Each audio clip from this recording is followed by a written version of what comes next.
Tonight on Global TV News Prime, Benue State House of Assembly elects Alfred Breja as new Speaker. Business Federal Government approves new 2024 to 2027 debt strategy. On the foreign scene, United Kingdom's new policy bans criminals from sports, pubs, travel. And in sports, National Sports Commission hails Adama as first Nigerian swimmer to win World Junior medal. Hello everyone, and a very warm welcome to all of our viewers in Nigeria and around the world to News Prime on Global Television, coming to you live from Nigeria's capital, Abuja. I am Uji Agumofwebe, reminding our viewers that Global Television is on DSTV channel 365 and Star Times channel 276. Tonight, let's begin by telling you that the State House of Assembly has elected Alfred Breja as its new Speaker. He was elected at an emergency meeting following the resignation of the former Speaker, Aldona Dajo, which was chaired by Lami Danladi Dorcas. Details surrounding the resignation and potential implications for the Assembly's activities remain unclear. However, sources indicate that the Assembly will likely address key issues and potentially rearrange its leadership structure in response to the development. The television will continue to track these developments for you, including tomorrow on our breakfast program, Global Morning. Let's do other stories for you now. Former National Chairman of the All Progressives Congress APC and ex-Governor of Kano State, Dr. Abdullahi Umar Ganduje, has inspected mosque and Islamia projects under construction by his foundation across Kano State. Our Kano correspondent Umar Ilyasu completes the story. Since his resignation as the National Chairman of the All Progressive Congress on health grounds, Dr. Abdullahi Umar Ganduje is back in Kano, hale and hearty, in the company of the Minister of State for the FCT along with other party leaders. The former governor began a tour of projects under the Ganduje Foundation.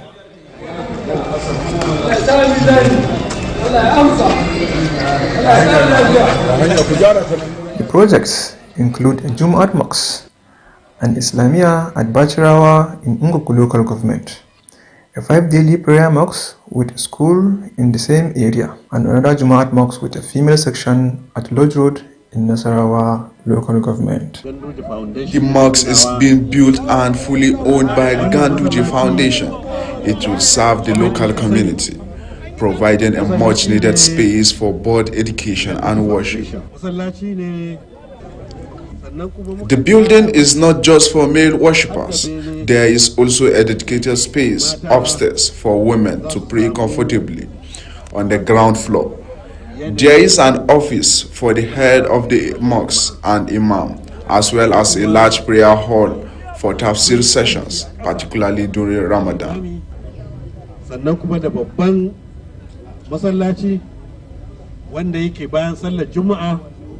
Za kuma a dinga tafsiri kowace rana, musamman kuma lokacin azumi idan Allah ya kai mu.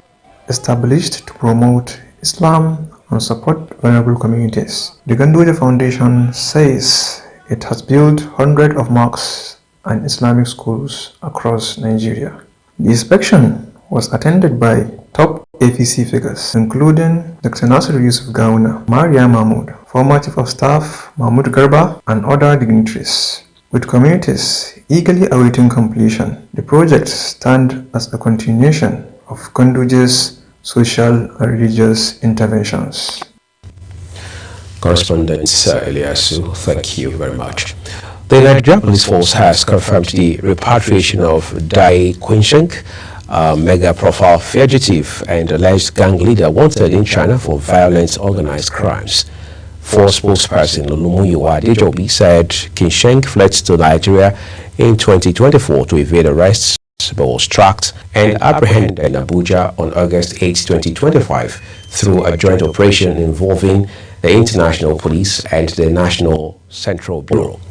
He describes the handover as a landmark operation that reflects Nigeria's commitment to tackling transnational organized crime.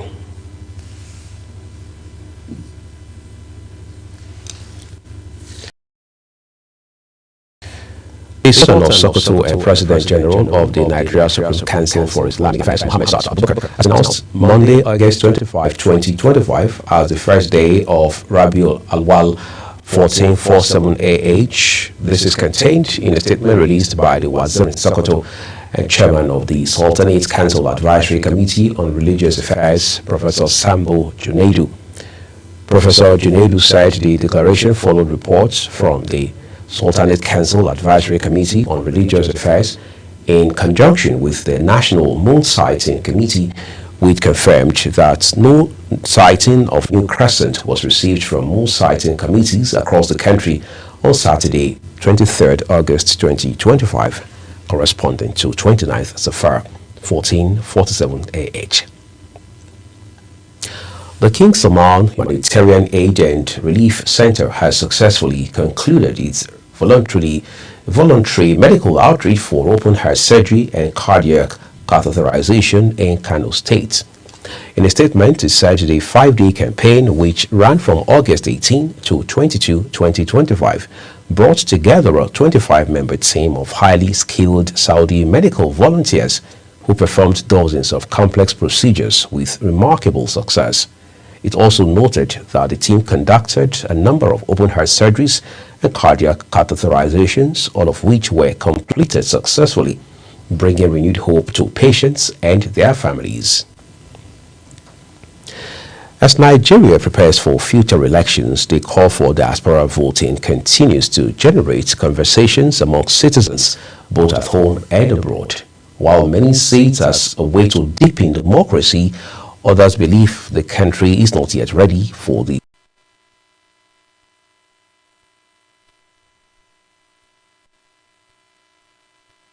And that's a story which details will bring to you later. A health expert raised the alarm over the dangers of self-medication in the treatment of malaria, warning that the practice could lead to severe complications, including death. In an exclusive interview with Global Television on World Mosquito Day, Dr. Aisha Ladan of the Federal Medical Center Abuja urged Nigerians to stop treating themselves without proper medical guidance. Our correspondent, Zaral Nasir, reports. World Mosquito Day draws global attention to the deadly threat of malaria and other diseases spread by mosquitoes. Dr. Aisha Ladan explained that while malaria remains the most common illness transmitted by the mosquito, others such as yellow fever and dengue fever are also of major concern. She observed that many Nigerians have turned themselves into doctors by self-treating malaria, a practice that, she cautions, could result in death. Everyone has become a doctor when it comes to treating malaria, and that is a very big danger in the sense that problems arise like drug resistance. So wrong diagnosis is also a problem. You see someone coming down with fever, body pains, and headache, and the next person, oh, it's malaria, go to the pharmacy and get malaria medications. They take this medication and they don't get better. So the delay in diagnosis and institution of the right treatment can lead to complications. And complications of malaria are vast and they are dangerous, and the worst is death. Some residents interviewed said they protect themselves by sanitizing their surroundings, using insecticides, and sleeping under mosquito nets. If the environment is bushy, at least there is need for fumigation from time to time. Then, you know, nowadays mosquitoes are very stubborn. And still they penetrate through the windows and doors and enter the rooms. Sometimes we use mosquito nets, and sometimes mosquito coils and insecticides. The implication is that it gives malaria and fever. Even though malaria and fever, they are almost the same thing. It causes malaria.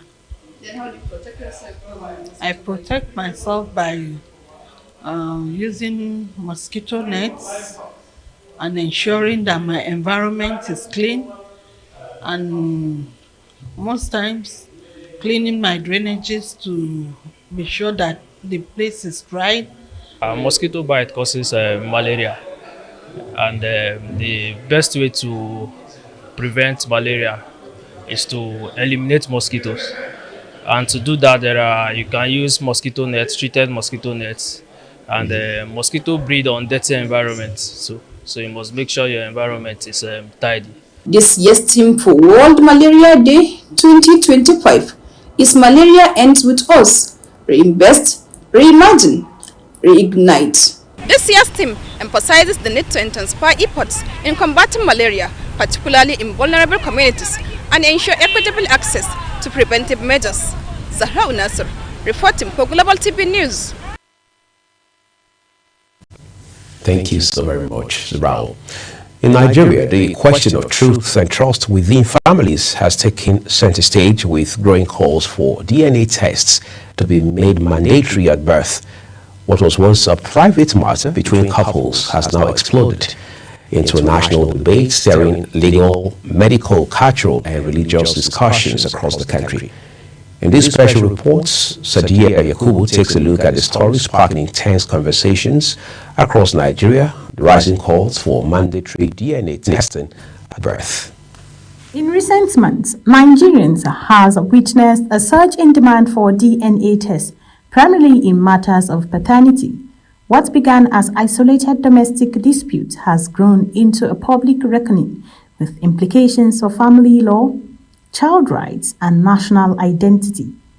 From shocking court cases to viral social media stories, allegations of paternity fraud have exposed a troubling trend.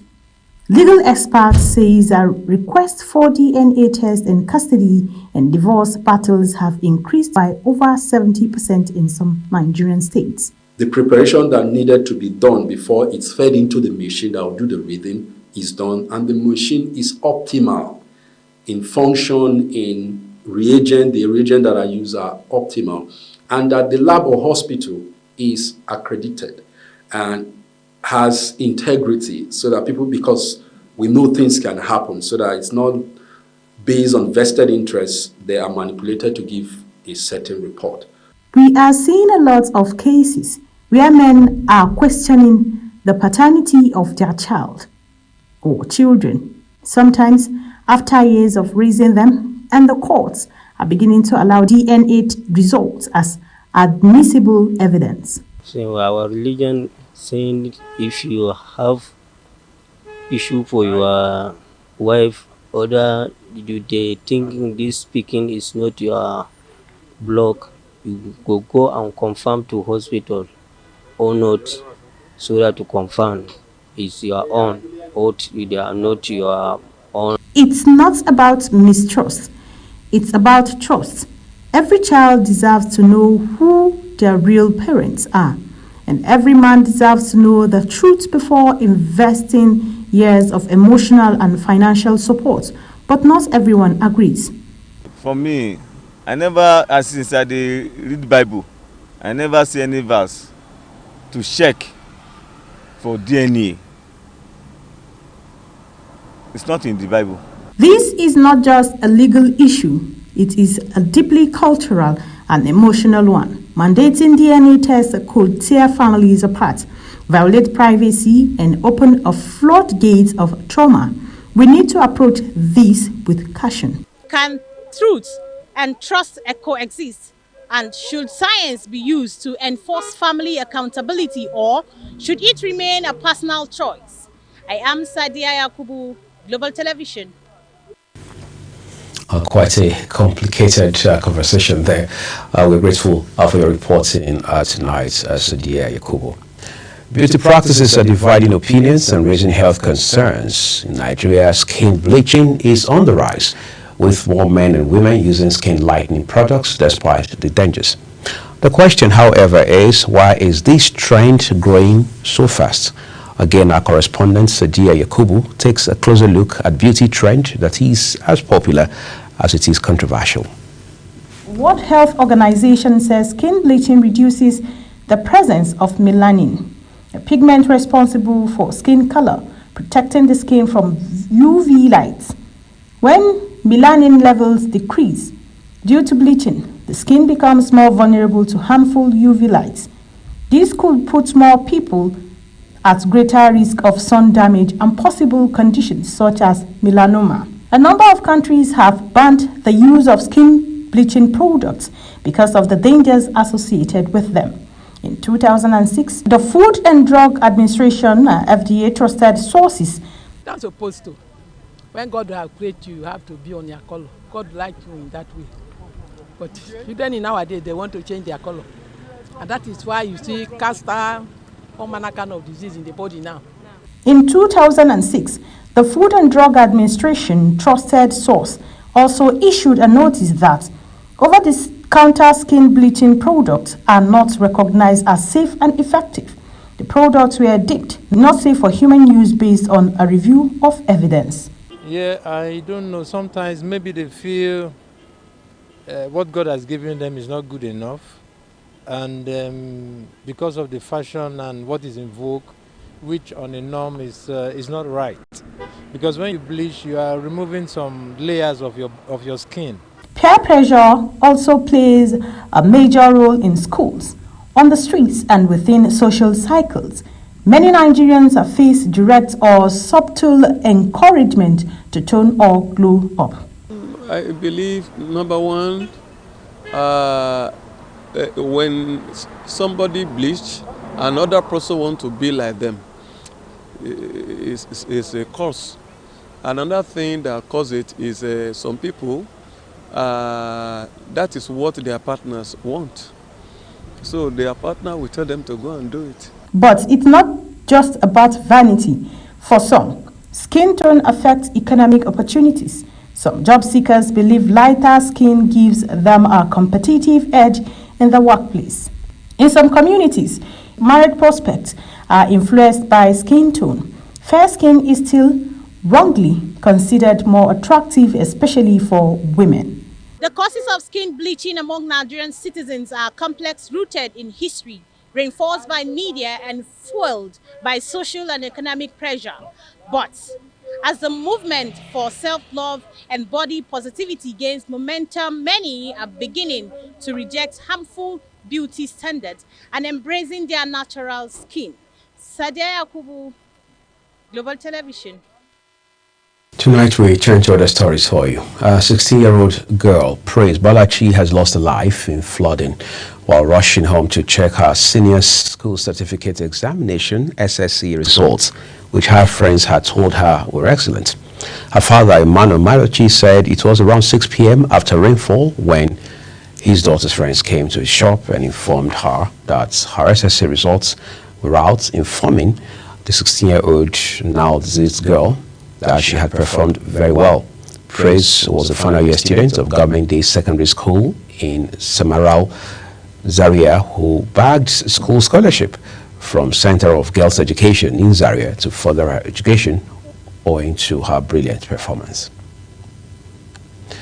You're watching the live broadcast of News Prime with Uyi Agmofwewe. When the rest of the broadcast returns tonight, National Sports Commission hails Adama as first Nigerian swimmer to win World Junior Medal. Details coming shortly, plus business, foreign and sports stories on the other side of this break for you. Please do stay with us.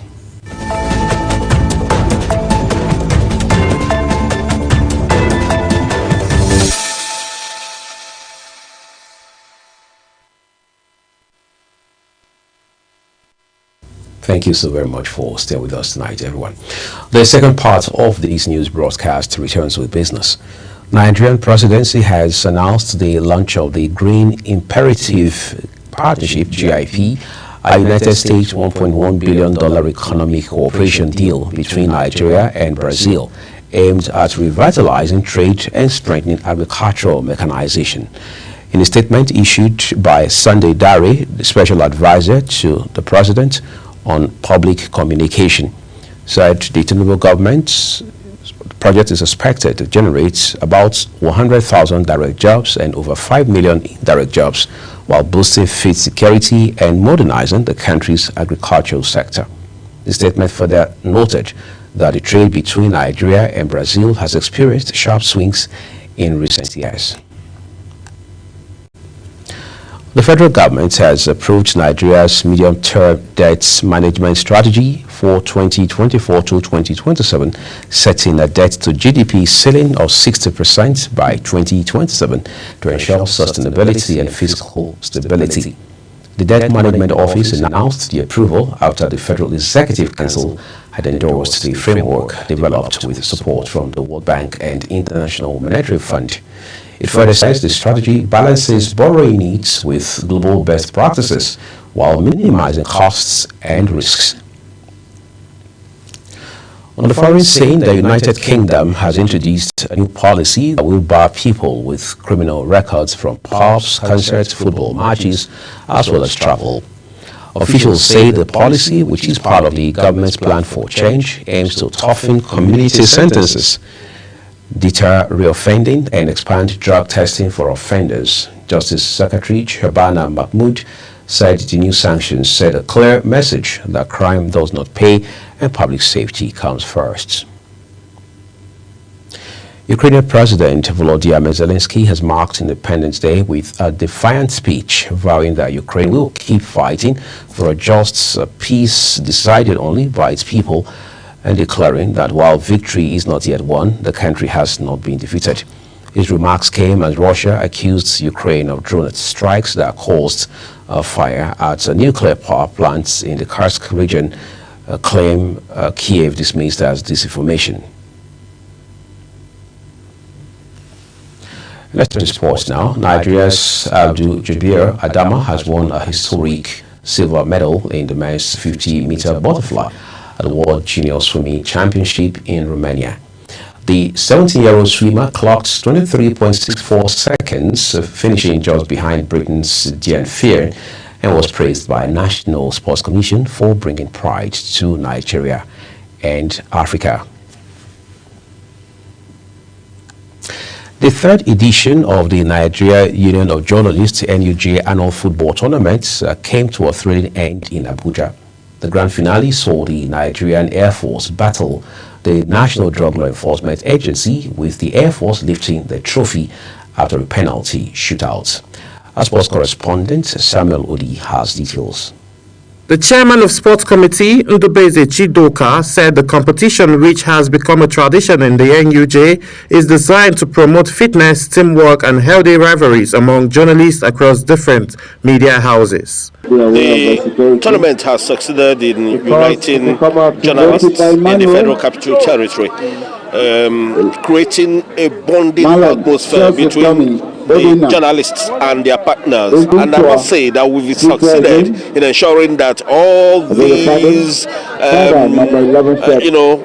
razzmatazz are bonded together to ensure that we have a brand of AUJ that everybody will be happy with. That's what we've achieved. Also speaking, the NUJ Abuja chapter chairman, Comrade Grace Ike, stressed the role of sport in fostering unity among journalists, government agencies, and private organizations. She appreciated this year's sponsors and called for more collaboration to sustain the tournament. Let me appreciate the title sponsor of this sport activity, which is IBEM Property. And for us, we're happy that this is coming at a time when journalists need to unwind, It brings people together, and it's a show of unity. This is a grand finale, and as you can see, we have some of the agencies playing here. So at the end of the day, we'll get to give trophy to the winner of the game.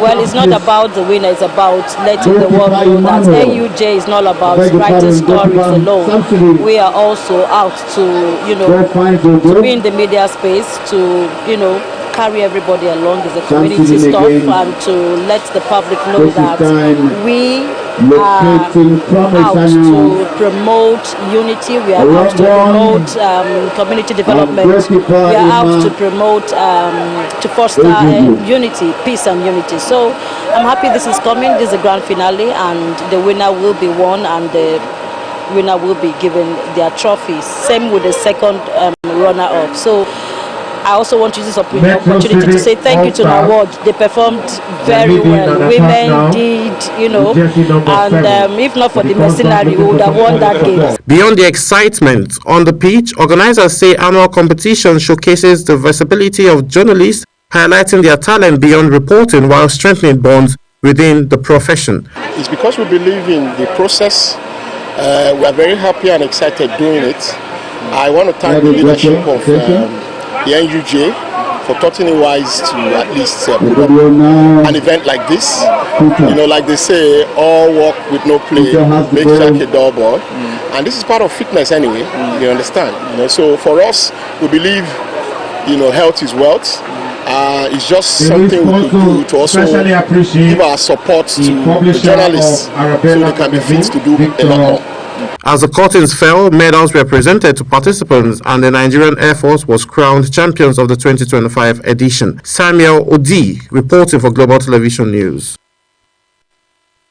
And Samuel Odi's report brings News Prime tonight to a close. A very big thank you to everyone for watching. A quick reminder that Global Television is on DSTV channel 365 and Star Times channel 276.